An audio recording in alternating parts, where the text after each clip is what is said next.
So she said to me, I woke up in a psychiatric unit, and let's call her Mary. So this was one of the most impactful or the most difficult stories for me to hear is that here is this successful physician sitting in my office who is incredibly accomplished, you know, has all the things, right? And it just hits a little bit differently when it's somebody in your field. You say, "Oh, you're a physician and you've been doing this for a long time. How did you wake up in a psychiatric unit?" And she said to me, I'll tell you, I'll be honest, that's not even the saddest part. The saddest part is for me, I looked at my job and I realized they would replace me in a minute. I felt like my whole life I had given my life to medicine, and medicine is this, and it's so precious, and it is. I love it.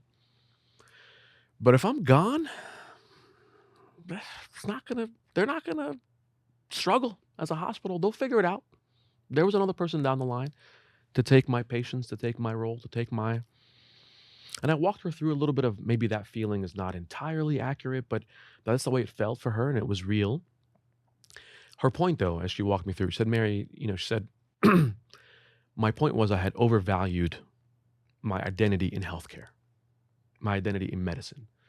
And I began to understand finally, as a woman physician, why the statistics are what they are, that our depression rate is much higher, that our suicidality is much higher, is because here we are, overworked, overburdened, and the weight of the world in medicine is on us. And you have insurance companies doing what they do, and you have the pressures of bureaucracy, the leadership in the hospital, all of these things coming together, and they crush you.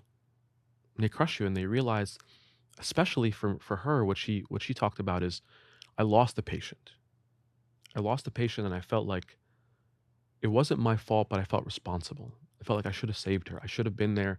I should have figured out a way for her not to die. And I said, Mary, I know that's the feeling we're in. We're in this unfortunate but beautiful place of being able to save folks' lives while realizing we're not the ones doing the saving, you know? And she said, it broke me. It just shattered me because it made me think maybe I'm not good at this. Maybe those 20 years of training and those thousands of patients I've cared for were one thing, but my failure here, I couldn't live with it. And I put the responsibility on no one else, not the hospital, not the system. I put it all squarely on me. And I made an attempt on my life. And I didn't think I would survive it, when I woke up in that psychiatric unit and here I am now in your office talking about it. I didn't expect that part. I thought that was gonna be the end for me. And what we went from there is I said, "Well, how has that experience now changed you?"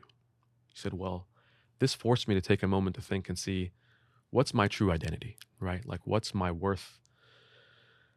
Is there a role for me in the hospital? Definitely. Is there a role for me in patients' lives? For sure. But is that all I am? Is that just Mary? That's it?"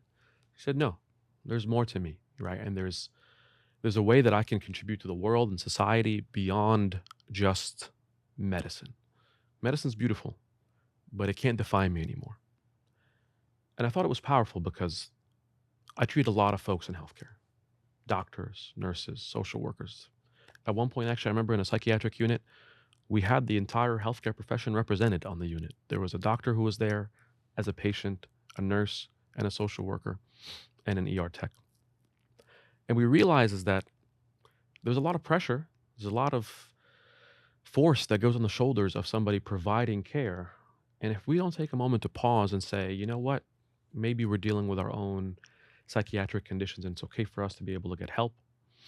Maybe we need to be able to see, how do I manage my schedule in a place where I'm going to set boundaries? I'm going to say no, that they can't tell me to fill up every moment of my day, advocate for myself. And maybe I need to be able to get treatment, and that's okay. Physician, heal thyself is okay. And what was beautiful for me to see is the course of Mary's journey as she was coming to a place of it's beyond burnout, right? It's coming to a place where depression has really set in and the forces around her were crushing her and she didn't feel like she can open up to anybody because she's the doctor. She's the one that can save others.